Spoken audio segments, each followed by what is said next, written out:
61 ہجری میں کربلا کا جو واقعہ ہوا جس میں حسین رضی اللہ تعالیٰ عنہ کو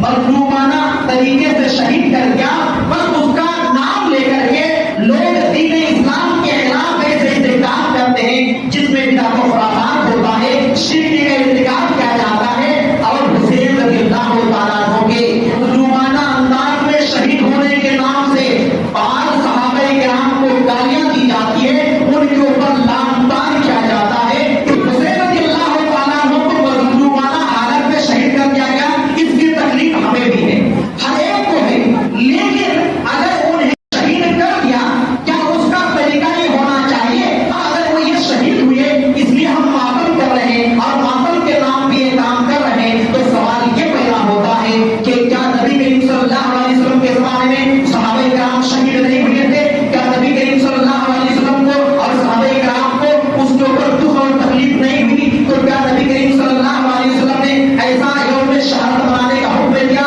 کیا انہوں نے ماتم منایا؟ کیا انہوں نے یہ طریقہ اپنایا؟ جب ہم احادیث نبی صلی اللہ علیہ وسلم کا مطالعہ کرتے ہیں تو ہمیں معلوم ہوتا ہے کہ حمزہ رضی اللہ تعالیٰ عنہ جو نبی کریم صلی اللہ علیہ وسلم کے چاچا